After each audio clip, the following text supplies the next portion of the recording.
All right, guys, so the first workout is here. You've seen it. We got dumbbell snatches, we got box jump overs, and really, guys, it's kind of a gut check in a sense here. But we'll talk a bit more on pacing and strategizing on the Facebook page through your comments and your questions. But I mean, nuts and bolts, you want to pace through the 30s, and when it gets to the 40s, that's when it starts to get real. We're going to talk just about the movements here right now, go over some efficiency stuff for that. First, the dumbbell snatch. The big question for a lot of people is, well, should I use my legs? Should I use my back? We're going to recommend more of a higher hip setup for this workout and perhaps use more of our back. With that being said, once your back starts to fatigue, we can go to a more squatty setup. Reason being is that we're going to recommend, for most of us, to try out a lower catch on the box, which will fatigue your quads a bit more. I still want to see hips below the shoulder, not above the shoulder, when we start and initiate the drive. A lower hip setup would look something like this here, which you can see easily would fatigue the quads a bit more.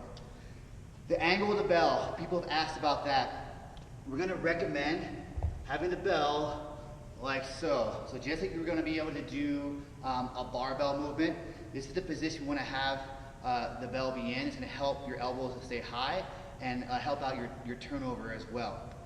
And then a little bit as far as the placement between the feet, we'll see a lot of people unknowingly put the bell like back behind the heel. That's going to fatigue your lower back to a much larger degree. So we want to see the bell be placed right around the middle of the foot, all right?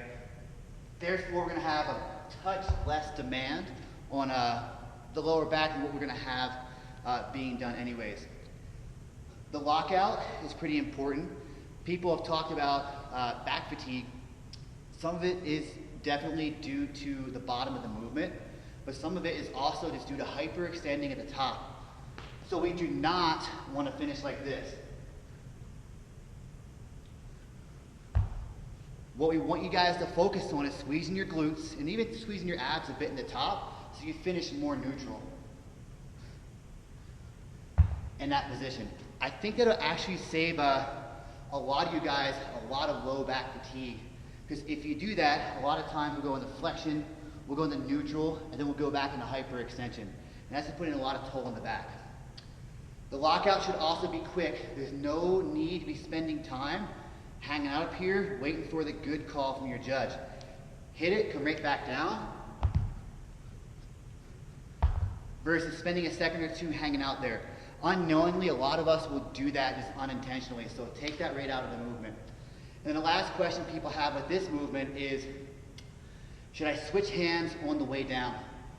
We're going to recommend not doing that. Reason being is that it's a bit more of an accuracy component with this switch over in the air, as well as a lot of people will touch the bells to the ground unevenly on either side, and that just doesn't count. You want to try it, fine. There's some pros to that, and that you're not spending a lot of time in the bottom, and you get some rebound effect. So play with it in the later rounds if you like to try out that option. And then lastly, don't spend a lot of time in the bottom. Again, back fatigue will happen if you spend a lot of time down there. We want to see a quick transition. So I'm right up, I'm down, my hand's already ready to go before going up again. Hand is ready, go again. What you saw Fikowski doing was that he would leave his hand back, and each time had a longer time with the transition, all right? So spend some time working on those as little things to shave seconds off your time. The box jump over, last thing on the snatch, the mindset. 40 and 50 seems like a lot of reps, and it is. Don't worry about 40 or 50. Try to think about just doing 10 reps at a time. You can always get through 10. If you have to, once you hit that 10, then that's where you want to rest for 5 to 10 seconds if need be. Don't worry about, hey, like I have like 40 reps left. That'll just negatively affect your mindset. The box jump over. A couple little things to consider. One, don't do a push-up in the bottom. I'm not going to press up, out. I'm going to rather arch up before bringing my feet up. That'll take a little bit of the pressing musculature out. That's something simple. Then a couple other little things. The big one, step to the box. Two options here would be to hop one foot up and then step the other foot up like this. One foot up, I step, now I jump to the side. The next option will be, especially in the later rounds when you're tired, just to keep moving. Hit it, one step, two step, jump on the box. Let's get as close as possible. Maybe that last round of 15, if you want to sprint to the finish, we'll hop from a further distance if you're confident that you can be quicker with that. As far as on the box, we want to see you jump to the middle or the far side of the box versus jumping to the near side and perhaps stepping and having a longer distance to travel over. You'll be quicker on the way down if you get to that further side. The next thing is, well, do you want to catch low in the squat or do you want to catch high? Start off trying to catch low.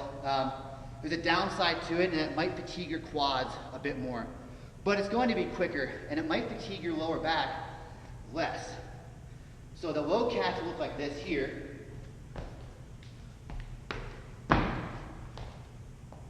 Along with the lower catch, we can work on two types of rotations. We want to see with whatever version you guys do is somewhat of a partial turn. The first one is where you're going to rotate on the box. And you'll see how this leads to just a step back. And I can quickly go down for my next rep.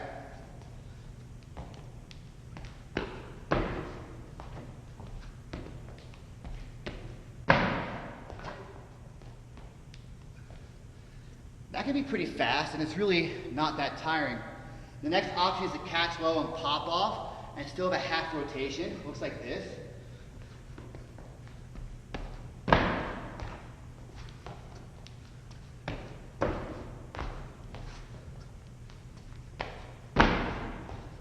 So those are options to try. If your legs are getting blown up, and in order to keep moving, you can catch higher into a partial squat.